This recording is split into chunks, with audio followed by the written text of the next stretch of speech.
No, mejor. Entonces, para, para poder trabajar ya la máquina virtual, es importante eh, estar conectado a una red de datos por cable, así que le recomiendo ahí, si se puede conectar por cable, mucho mejor, por cable de red, su computador. Sí. Claro, porque lo que va a pasar si se conecta por la red inalámbrica de INACAP, va a tener problemas con la máquina virtual ya que no le va a entregar dirección IP. Eso explica un par de cosas que me han pasado en realidad. Sí. No autentifica que una máquina, un PC tenga más de una IP, entonces ahí va a tener un problema. Ahí les recomiendo que se conecte acá al Leica. ¿Sí? ¿Le alcanza el cable, no? Sí, creo que sí, sí, sí. ¿Sí? Sí, se alcanza. Entonces a la máquina virtual local, antes de trabajar con ella apagada, cambie la tarjeta de red a modo puente. ¿Ya? Modo puente, seleccione su tarjeta cableada. ¿Ya? Y en avanzadas, ahí modo promiscuo, permitir todo. En la máquina virtual local. Eso es lo primero. ¿Qué más? Cambié la red. ¿Qué más era? Cambiar la tarjeta de red a adaptador puente, Sí, sí. la tarjeta cableada Ujú. y en avanzadas, modo promiscuo, permitir todo. No, eso es lo primero que hay que hacer. Como estamos trabajando una máquina virtual igual, idéntica, que fue en este caso una copia de la otra máquina, ahí lo que hay que hacer es cambiar la dirección MAC de la tarjeta de red, donde dice generar una nueva dirección MAC. Una vez. Porque si no, los dos tenemos la misma máquina y además va a estar saliendo la red. Por lo tanto, vamos a tener un problema de que la dirección MAC es la misma para ambos equipos. Sí. ¿Ya? Así que hacemos eso. De hecho, hoy día la voy a virtualizar en el computador mío y la voy a conectar vía web, pero después la voy a montar en cualquier PC de acá. La saco en un pendrive y la monto, no hay problema. ¿Ya? Y lo otro, cambio el sistema a disco duro como primera unidad. ¿Ya? Eso es todo. La máquina tiene 2048 megas de RAM, 2 gigas, que igual es lo mínimo que debería tener. Ahora, recomendación, si quiere tener una mejor experiencia trabajando con Oracle, Ujú. cámbialo a 4, 4 gigas. Por eso, depende, yo le decía, del tipo de hardware que usted tenga. Ya, si tiene suficiente, póngale 4 gigas. Entendiendo que Oracle es un gestor de base de datos que igual ocupa hartos recursos cuando se monta en un sistema operativo. ¿Ya? Así que eso más o menos hay que tener como consideración. 4 gigas, ¿vale? Vale. Vale, 4 gigas. Y tarjeta de red de tipo modo puente. Ya. Con eso iniciamos la máquina para que hagamos las configuraciones previas, que es poco acá, porque aquí ya está lista, yo la dejé lo más lista posible para poder acceder a la red. La vamos a levantar, vamos a hacer un par de configuraciones y estaría lista para conectarnos vía web.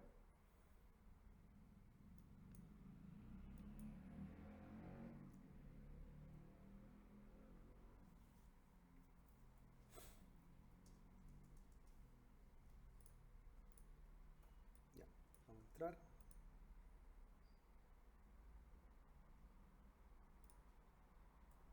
Tenemos un usuario que es administrador y la clave es 2022, como un año en curso, ¿vale?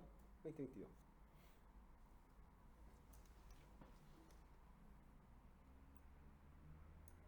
Como esta máquina está lista para trabajar, eh, lo que tenemos que saber es su dirección IP. Es importante, porque vamos a entrar vía web a conectarnos al servidor Oracle. Ya está en ejecución. ¿Cómo para que se haga en la pantalla? Porque está como chiquitito con los bordes blancos. Modo escalado. Modo escalado. Entonces, eh, está corriendo sobre un servidor Windows Server, ¿ya? El gestor de bases de Oracle. Así que lo que vamos a hacer ahora es ver la dirección IP de la máquina. Un- Entramos a la consola, ejecutamos un ipconfig, ¿ya? Y anote su dirección IP.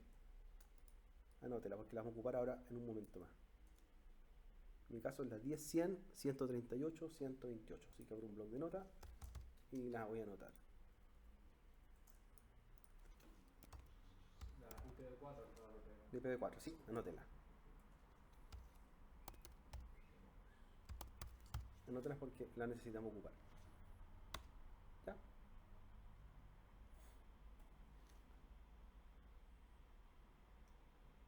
Ya, entonces, como ya tengo la dirección IP anotada, ¿ya? Yo ya voy a dejar de depender un momento con en este caso con el programa, lo voy a dejar ahí minimizado, porque voy a conectarme vía web hacia el servidor Oracle.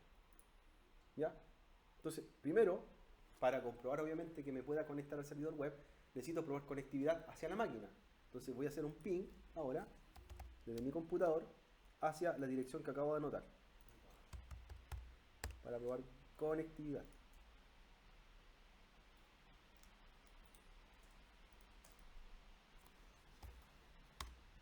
Y debería responderle. ¿Responde? ¿Sí o no? No lo veo. Tipo, era botado ahí. Ya. ¿Tiene abajo el cortafuego de su computador? De Windows, baje el cortafuego de Windows de su PC. Sí, así. Llegamos al servidor.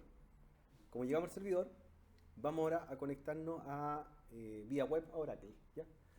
Cualquier navegador desde el equipo. Y la conexión se hace de la siguiente forma. Tenemos que poner la dirección IP, ¿ya? 2 puntos, ¿ya? 8080 / Apex. Esa es la ruta. La ruta para llegar al servidor Oracle. ¿Ya? Dirección IP.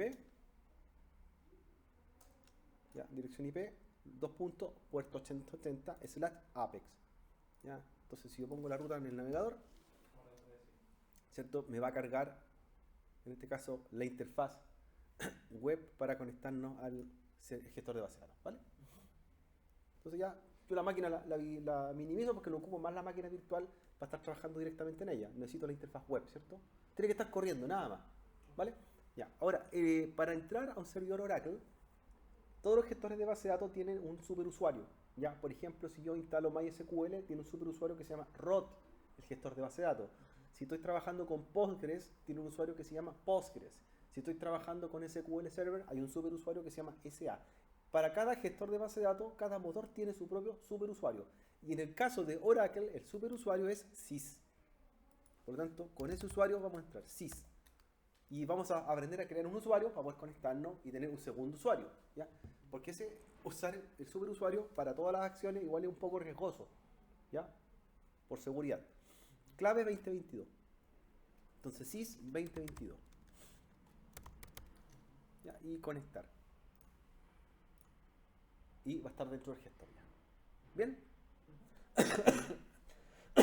Perdón. Lo que vamos a hacer ahora, como ya estamos dentro del gestor de base de datos, vamos a ir a la sección de administración y vamos a crear un nuevo usuario, ¿ya? Que tenga permisos administrativos, y de esa forma vamos a tener a sys y vamos a tener un segundo usuario, ¿ya? Ahora, recomendación, imaginemos que yo estoy con esta máquina corriendo en la nube y estoy acá desde mi casa o del trabajo. No hemos recomendado usar el superusuario sys para trabajar remotamente, sino que un segundo usuario por seguridad.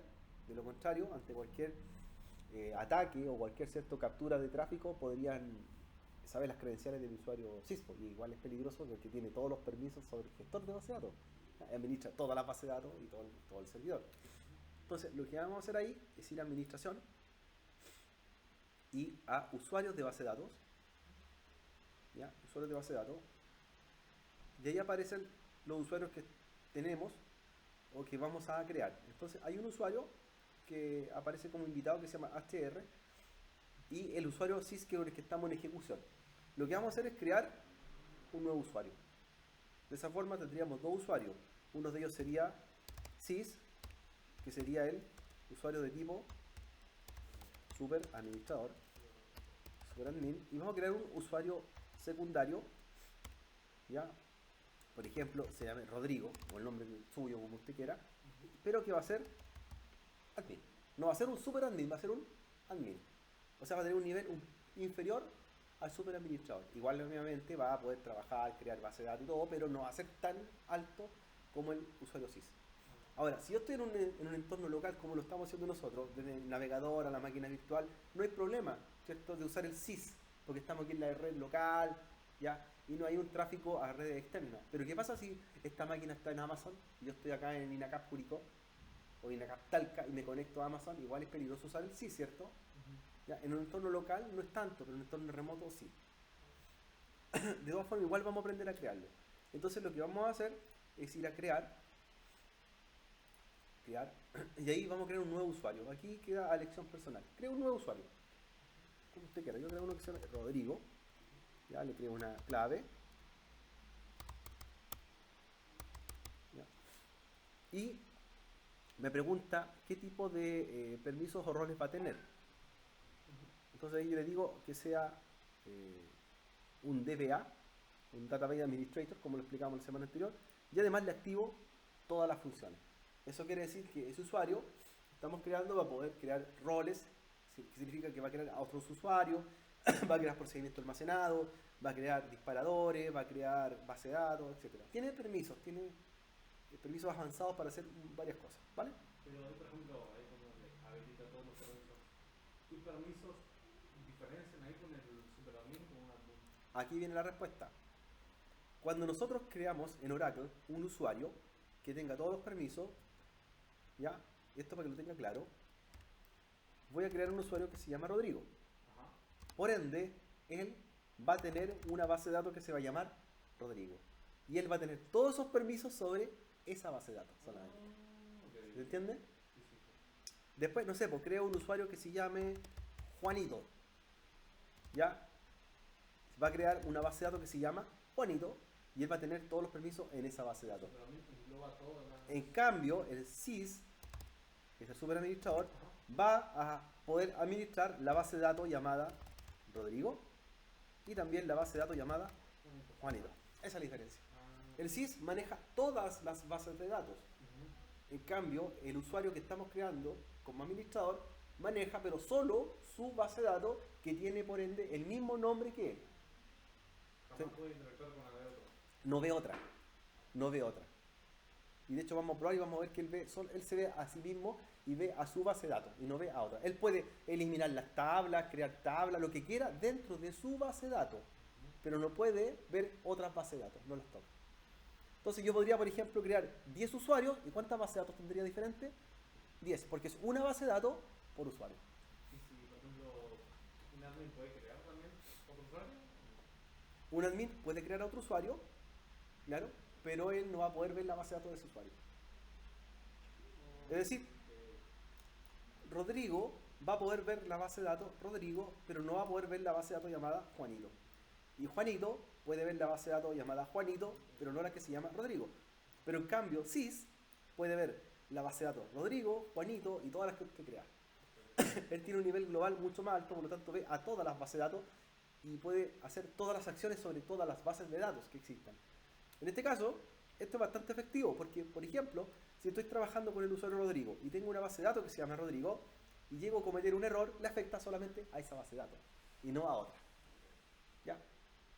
Entonces, los superusuarios que estamos creando, o usuarios con permiso administrativo, pueden tener permisos, pero sobre su propia base de datos y no ven otra. Y vamos a ver el ejemplo, mire. Entonces creo a Rodrigo, le doy todos los permisos y lo creo. Crear. ¿Ya? Y ahí aparece, ¿cierto? Ya. Voy a cerrar sesión. ¿Ya? Me desconecto.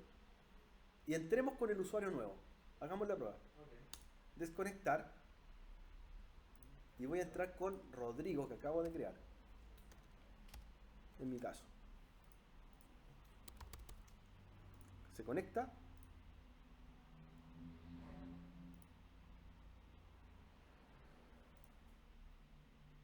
Y él se ve a sí mismo solamente. Vale. No ve a SIS. No ve a SIS.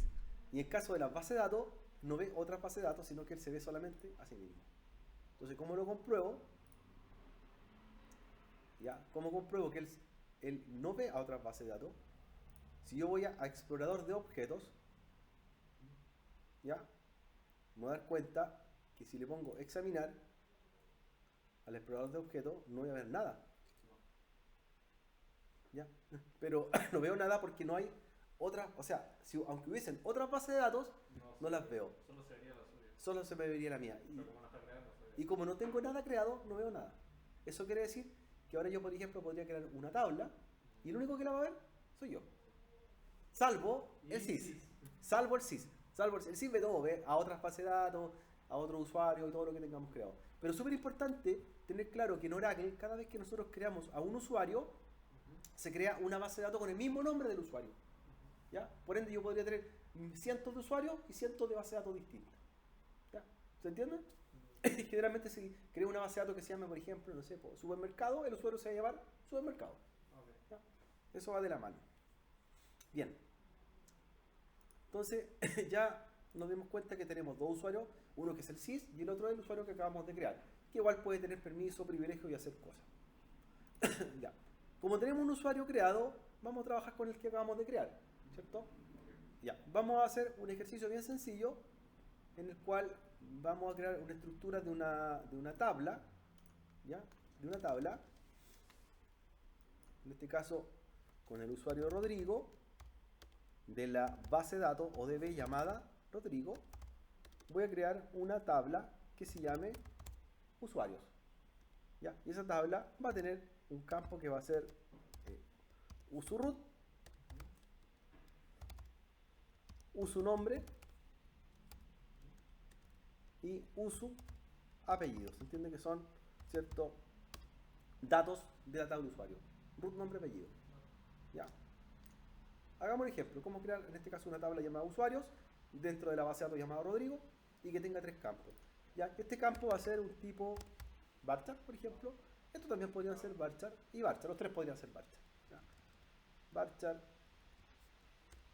varchar, varchar.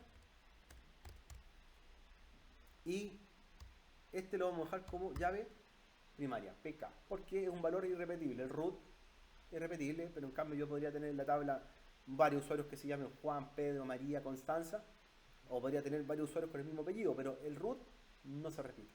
Y en el diseño de una base de datos correcto, se entiende que no hay que repetir las claves principales, ¿cierto? La PK, o primary key, o llave primaria. Que eso lo vio en alguna asignatura, yo creo. ¿Sí? Ya, en la parte de diseño de base de datos. Ya, vamos entonces a hacer esa tablita por los tres campos. Entonces, vamos a ir ahora a explorador de objetos. Recuerden que nosotros entramos con el usuario nuevo, estamos dentro de la base de datos que tiene el mismo nombre del usuario, y en el explorador de objetos nosotros examinamos o creamos objetos. Y los objetos, ¿qué pueden ser? Como su nombre lo indica, tablas, procedimientos, enlaces o cosas, ¿cierto? Elementos. Vamos a crear un objeto nuevo que va a ser una tabla. Entonces, y aquí me va indicando los datos necesarios para crear esta tabla. Ya, nuestra tabla se va a llamar usuarios. Perfecto. Y va a tener tres campos. Va a ser usuroot, usunombre y usuapellido. Usuroot, usunombre y usuapellido. ¿Ya? Tabla usuario, tres campos. Y me pregunta qué tipo de datos va a tener cada uno. ¿Ya? Están disponibles, ¿cierto?, los varchar, los nvarchar, que son los varchar con número indefinido, están los date. ¿Cuál es la diferencia entre estos dos? Ya, el number se entiende que son numéricos. El varchar 2, es el varchar que yo lo puedo limitar. Por ejemplo, varchar largo 10, varchar largo 12, varchar largo 5. En cambio, el otro nvarchar es un varchar n. Por lo tanto, podría ser un varchar que pudiese guardar cientos de caracteres adentro. Eso es lo que hablamos ahora. Lo que hablamos el otro día. Y eso podría ser problema, por ejemplo, si yo los campos que quiero guardar son cortos, valores cortos, 10 caracteres, 5 caracteres, yo le digo varchar n. Cuando el gestor de base de datos busque un registro, va a buscar todas las posibilidades de campos guardados dentro de ese varchar. Y eso podría sumar tiempo de ejecución. Bueno, el char se entiende que son solo letras, ¿ya? Los números, los binarios flotantes o doble binario guardan valores 1, 0, ¿ya? Elevados a numeración gigante, fecha, el tiempo o time, se entiende que guarda zona horaria, con el formato hora, minuto, segundo, y el blob se ocupa para guardar, cuando yo quiero apuntar o guardar elementos, por ejemplo, como archivos. Ajá. Quiero guardar una foto, JPG. Mira. ¿Y videos también? Archivos de un tamaño limitado de 1 mega. Entonces Una fotografía, por ejemplo, PNG, JPG, ese tipo de extensión. Supongamos que yo quiero hacer no sé, pues quiero hacer, imaginemos, una tabla de usuarios y quiero registrar también la foto de la persona. Entonces yo podría ocupar un campo para guardar blob y guardar una foto pequeña, miniatura, de la persona. Claro, entonces cuando hago una consulta podría traer incluso la foto de la persona a pantalla. Ya. Para eso es el blob. Ya. Ahora, yo podría también guardar un campo que guardase una URL y guardase la foto en otro lugar, por cierto, en un repositorio. Pero también yo puedo guardar la foto directamente. Eso es lo que hace el campo blob. El club es para guardar archivos también de un tamaño un poco mayor. Por ejemplo, el blob, archivos fotográficos como JPG, BMP de bitmap, PNG, de 1 mega a 2 megas, me recuerdo que era 2048 kilobytes, sí, 2 megas. En cambio, el club para guardar sobre 2 megas o superior. Archivos más grandes. Fotográficos, pero más grandes. ¿Pero no tiene límite? Sí tiene un límite. Un límite puede ser 3 hasta 32 megabytes. O sea, igual un archivo mucho más grande. Ya. En este caso vamos a ocupar varchar 2 para todo. Varchar 2, varchar 2, varchar 2. Y se fija que a la derecha aparece el tipo de escala o tamaño que yo le podría dar. O sea, me dice varchar 4000 como por defecto, pero le podría decir que el root sea varchar 12, el nombre varchar 20, no sé, y el apellido varchar 20 caracteres. Y también me indica la propiedad si quiero que sean, por ejemplo, non null, es decir, que no vayan vacíos. Y si lo dejo claro, sin marcar, permite que vayan vacíos. Eso se refiere a null y no null. Claro, que puede omitirse, ¿cierto? O sea, si lo dejo nulo, yo podría poner, no sé, el root, pero no podría ni nombre ni apellido y pasaría igual el registro, ¿cierto? Profe, tengo una duda. Si se crea así las tablas, al final el tipeo de código no se ocupa casi nunca. Ahora, hay un problema ahí, por ejemplo, si yo los dejo que pasen nulos. Porque imaginemos lo siguiente. Supongamos que creo esta tabla que se llame usuarios. Uso root, nombre y apellido. Y yo dejo que estos valores sean nulos, que puedan ser nulos. ¿Qué pasa si esto es a futuro? Yo me imagino en mi mente, va a ser un formulario web. Y no valido el campo nombre y apellido por parte del lenguaje del navegador. Y pongo aceptar y pasa. O sea, grabaría el registro que sería requerido y los otros podrían ir en blanco. O sea, estoy guardando campos sin nada. Y eso igual hay que tener precaución. No, yo consultaba sobre, por ejemplo, lo que vi del primer semestre, hacíamos todo eso, pero a base de código. Sí, entiendo, sí. Y normalmente se hace más así o con código. ¿El diseño? Sí. Depende mucho. Depende. Y yo les recomiendo que si están aprendiendo, empezando a aprender a normalizar, aprender a gestionar una base de datos, hagan todo con SQL, con código. Cuando ya tienen experiencia, ocupen interfaces. ¿Ya? Pues la interfaz me va permitiendo ya, con la experiencia previa, hacer cosas, pero no me valida si está bien o no. Pasa, simplemente. Por ejemplo, yo estoy haciendo aquí en bruto una tabla, pero doy por hecho que ya entiendo cómo es la normalización. Por ejemplo, yo normalicé, se fija, ¿por qué le di un nombre a los campos? Se fija, uso root, uso nombre, apellido. ¿Salió de la nada? ¿O los creé con una normalización? Me salté los pasos hacia el diseño porque ya lo manejo, por ejemplo. Y entiendo que uso root hace referencia porque el campo uso comienza de la tabla usuario. Entonces, si yo miro el dato uso root, ese uso root viene de usuario. Y supongamos que tengo otra tabla que se llame personas y también voy a ocupar un root. Yo le pondría per-root. Entonces, cuando veo uso root o per root, sé que los roots son de diferentes tablas. Pero eso es normalizar, ¿cierto? Primera, segunda, tercera forma normal. Aquí nosotros nos tiramos, como digo, directo. ¿Ya? Ahí les recomiendo que usen SQL cuando están empezando a practicar y a programar y a entender los diseños de una base de datos. Cuando ya dominan, hagan directamente en un editor como ahora. No, pues me llamó la atención porque no sabía que había interfaces. Pensé que todo se hacía por Es que para eso hay programas como interfaces, que vamos a ver SQL Developer, que es el caso de Oracle, y uno que se llama MySQL Warrior para MySQL, interfaz. Pero por debajo va código, y de hecho lo vamos a ver. Okay. Ya, listo. Y hicimos la tabla con los 3 campos, ¿cierto? Ya. Siguiente. Ahora me pregunta que debe ir una clave primaria. Una clave primaria. Si yo miro los 3 campos anteriores, entiendo que el root va a ser el primario porque es irrepetible. ¿Ya? Ya. Y le digo rellenado a partir de nueva secuencia. Y me pregunta qué campo va a ser. Dice clave primaria. Y le digo el uso root. ¿Ya? El uso root. Ahí sí.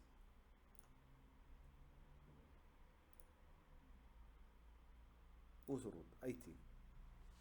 ¿Se entiende? Sí. La tabla usuario, ¿cierto? La clave primaria va a ser uso root. ¿Sí? Sí, sí. Siguiente. Entonces me pregunta si voy a hacer o requerir una clave foránea o ajena. ¿Qué se refiere a una clave foránea o ajena? Si esta tabla se relaciona con otra tabla, esa clave primaria se transforma en foránea en otra tabla, va a ser una relación. Como es la única tabla que tengo, aquí no me aparece ninguna tabla de referencia, ¿se fija? Entonces si yo pincho, no hay nada.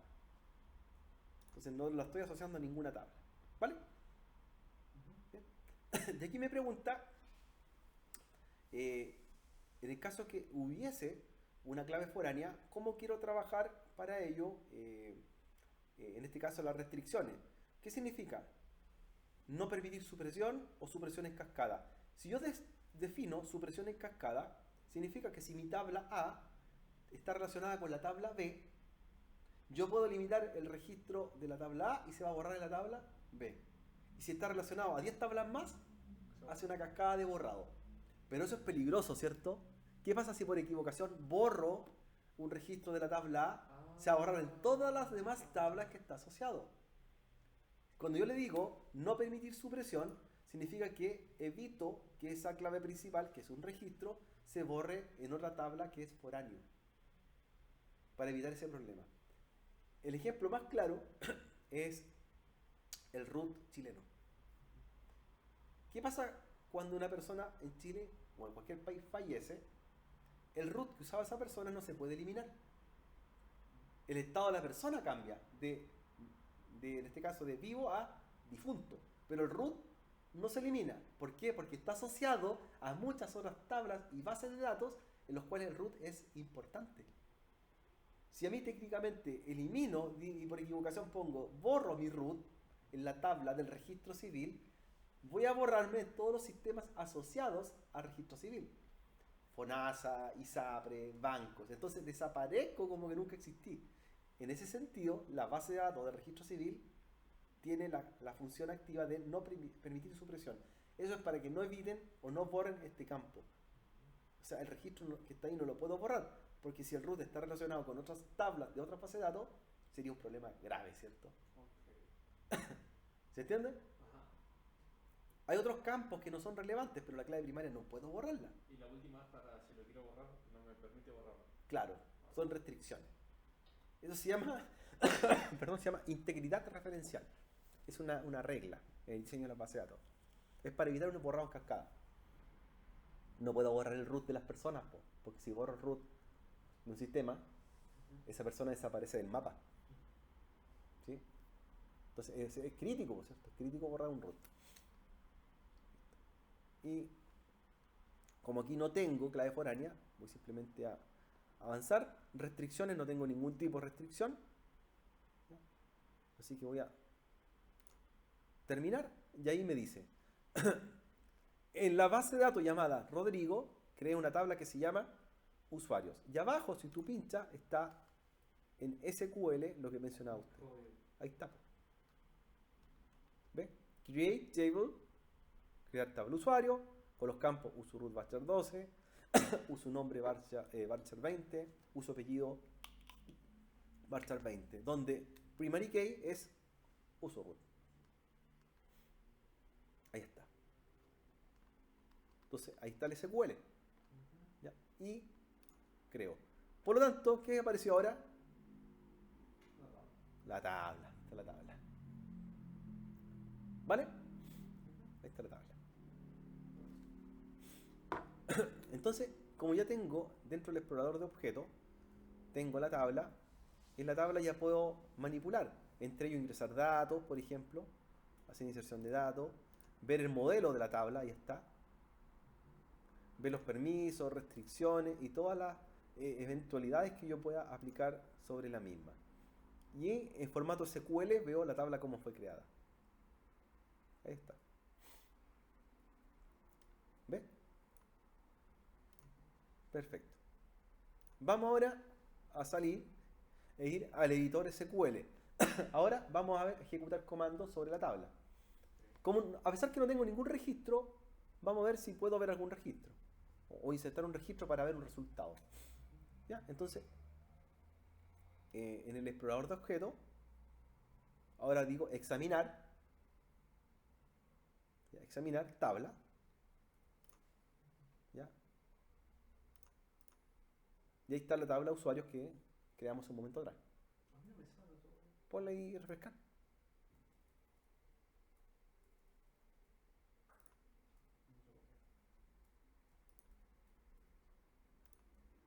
Examinar tabla.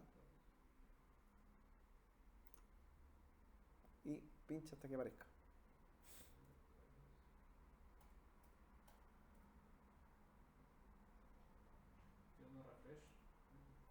¿Y la creó la tabla o no? Mientras estaba hablando, me pasó lo mismo y dije yo no la creé. Fui a crearla de vuelta y me dice que ya están ocupados el tema de usuario. Como que la tabla ya estaba en uso. No se fue creada ya.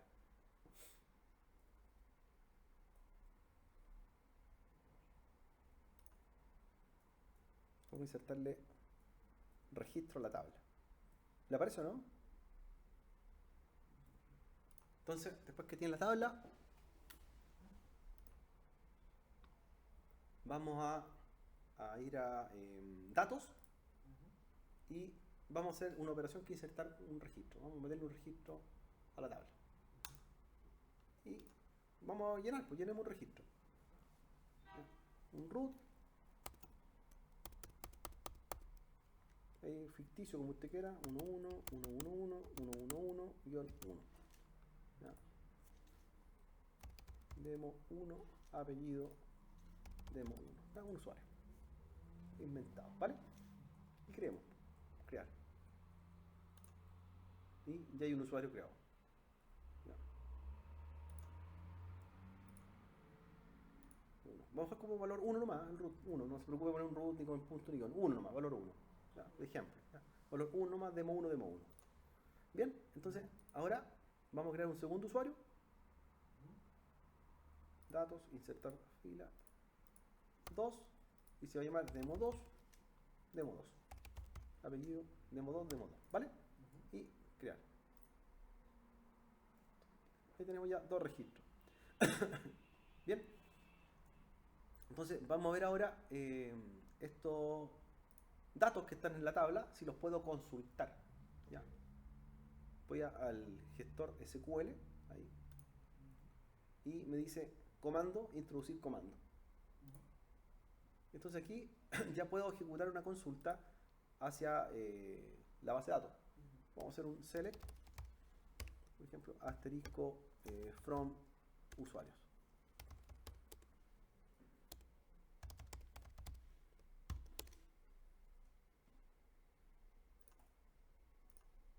¿Ya? Y ejecuto. Bueno, está trayendo. Entonces, hice la consulta, me trajo los registros y además de ello yo puedo ver en SQL, ¿cierto?, cómo va quedando la consulta al explicarla y me dice cómo fue. ¿Sí? Entonces está funcionando el servidor. Listo. Ya, vamos a desconectarnos. ¿Ya? No lo vamos a ocupar más, lo vamos a apagar para que hagamos el servidor en la nube, ¿cierto? Como este local va a estar en VirtualBox funcionando, yo igual esta máquina la puedo trabajar aquí en cualquier PC. Está en ejecución. Ahora, para hacerlo en la nube, vamos a entrar a Amazon, ¿cierto? Y en Amazon vamos a hacer un servidor Windows Server le vamos a tener que instalar Oracle y lo vamos a hacer correr, como el que hicimos recién. Entonces ya me desconecto y como ya la máquina no se ocupa, la puedo apagar. Listo. No va a apagar. Entonces vamos a acceder a Amazon, AWS.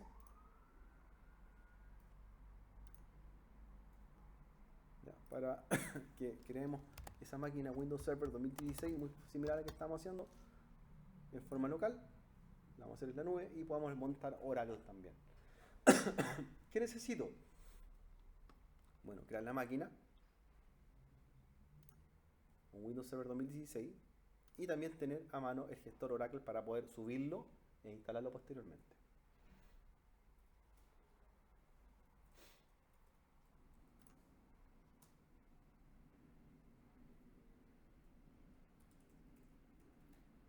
Lo bueno es que si tengo la máquina en la nube, la levanto cuando la necesito en el lugar que quiero. Eso sí. Va a estar cierto corriendo siempre.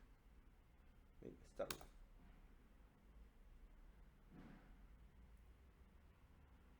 Tiene que levantar el laboratorio, Starlab, y cuando cambia a verde, entramos. Ahora, ¿qué necesitamos también? Instalar en el servidor. Hay una carpeta que yo le dije que se llama material Oracle 10G. ¿Ya?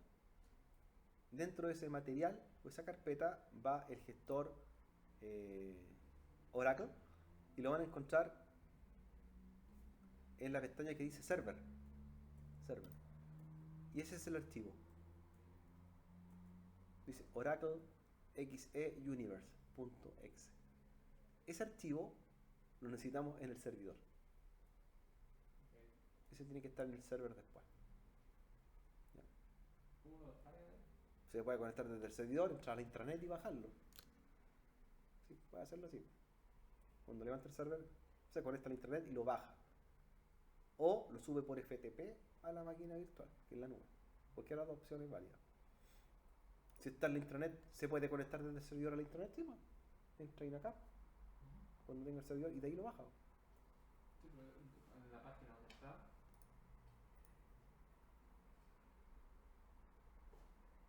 Descarga la carpeta completa. Lo pincha y lo empieza a bajar. O lo necesita descargar. Lo tengo descargado si lo necesita. Vale, porque no sé cómo descargarlo de esa. Ahí download, mira. Download, a la izquierda.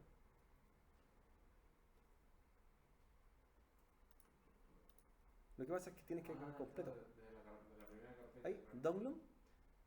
De ahí baja todo. Entonces le baja dos partes. Una que dice server y una cliente. La server es la que tiene que estar en el servidor. Vale. Y la parte cliente la vamos a ocupar después, que viene el SQL Developer, que para nosotros es el gestor para poder también manipular gráficamente la base de datos.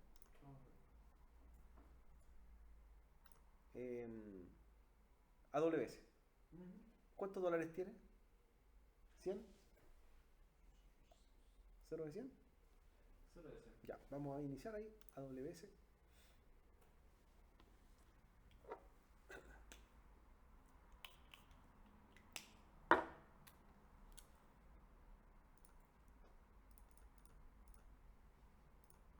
Y ya está conectado, dice, al data center de Estados Unidos. Y nos vamos a ES2. Cualquier parte que diga ES2. Elastic Cloud. Ahí está. Sí. Ya, después de eso, ya, dice que no hay instancias creadas. ¿Ya? Y nosotros vamos a hacer una instancia que vendría siendo la creación de una máquina. ¿Sí? Así que nos vamos a lanzar instancia.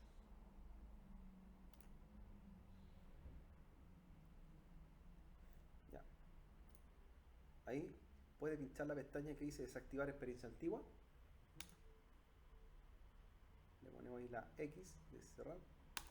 Y vamos a crear el Windows Server, que nos va a permitir montar Oracle después, por el gestor de base de datos.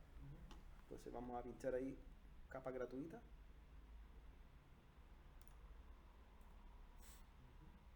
Y montamos el que se llama Windows Server 2016 base, que sería ese. Windows Server 2016 base.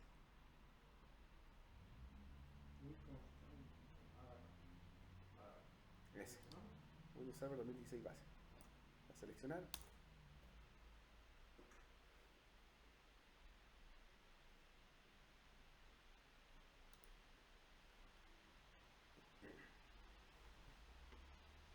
Está apto para capa gratuita. Siguiente. Ya.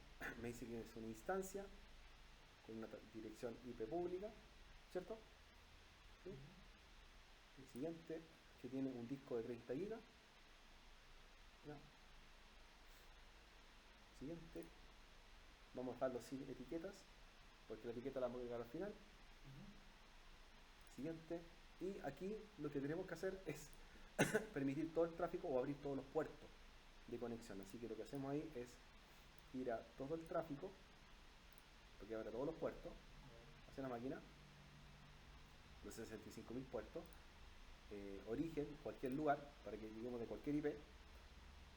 Y en grupo de seguridad le damos el nombre, por ejemplo, de la asignatura, para identificar que estas máquinas que podemos crear en AWS sean todas del mismo taller, pues. ¿Ya? Base de datos, por ejemplo. ¿Sí?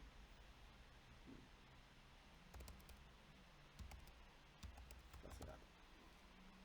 Entonces, si yo creo un segundo servidor, los meto al mismo grupo. ¿Ya? Bien, base de datos.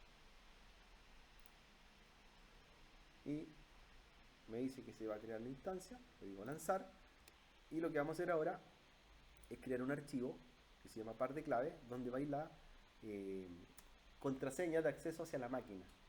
¿Ya? Entonces crear nuevo par de claves y le doy un nombre. Lo voy a llamar, por ejemplo, no sé, Oracle, o el nombre que usted quiera. Oracle, le llamé.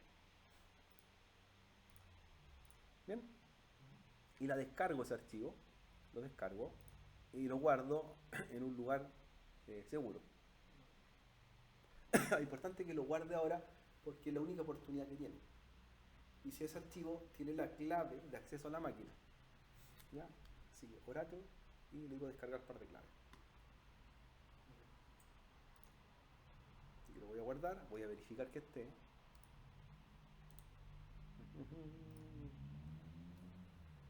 Base de datos. Base de datos. Y lo guardo. ¿Bien? Y lanzar instancia. Ahora se empieza a crear la máquina.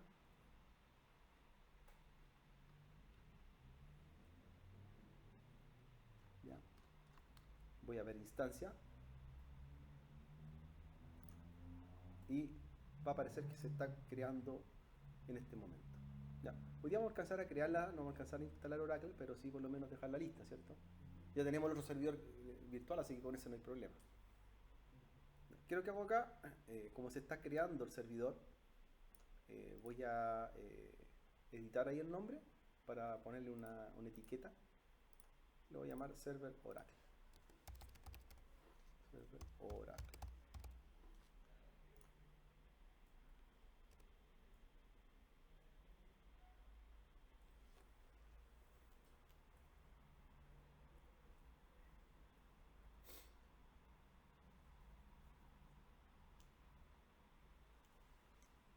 Bien, Server Oracle. Ya, vamos a dejar hoy día hasta la conexión. Cuando aparezca en ejecución, lo que va a hacer usted después es ir a pinchar la máquina, va a ir a conectar, va a ir a cliente RDP, y lo que tenemos que hacer aquí es desencriptar la clave o saber la clave. Yo tengo aquí los datos de conexión de la máquina, sé que tiene un usuario que se llama administrator, sé que tiene una dirección IP pública, pero me falta la clave. ¿La clave de dónde la saco? Del archivo que descargamos. Claro, del archivo que descargamos. Entonces tengo que ir a obtener contraseña, significa que voy a cargar el archivo descargado hace un rato atrás, ¿ya? Lo busco, por si la relevancia y la importancia del archivo, y lo cargo acá. Vale, me dice que tengo que esperar 4 minutos. Claro, porque está creándose la máquina, por eso. Ahí se cargó el archivo, ¿cierto? Y le digo, y ahí está. No sé. Usuario, IP, clave. Entonces ahora, ¿qué hago para conectarme? Ya tengo los datos. Abro escritorio remoto, que es el cliente de Windows, ¿cierto? Que tenemos. Y le pego los datos. ¿Ya? Public DNS. La pego. Conectar. Me va a pedir un usuario y clave. Y que serían, en este caso, las que tenemos ahí. Usuario, administrator, lo copio y lo pego. Y la clave la copio, ¿cierto? Pegar.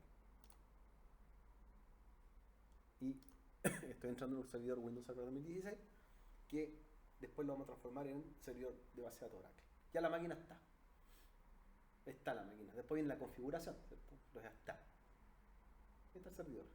Windows Server 2016. Sobre el cual tenemos que instalar Oracle la próxima semana. Entonces tenemos la máquina local para trabajar, pero también una máquina en la nube. Ahora, perfectamente los talleres se pueden hacer con la que ya está, pero una máquina en la nube me da la experiencia de tener una máquina en cualquier momento, ¿cierto? Disponible.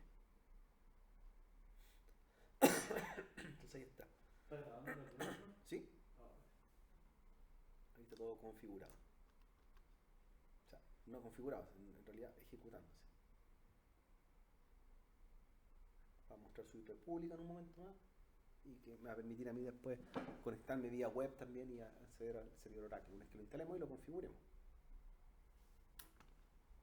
Bien, ahí está apareciendo la máquina, el Windows Server. Y obviamente la pago, ¿cierto? Para no ocupar recursos y no ocupar el saldo de los $100, lo voy a pagar una vez que termine de revisar.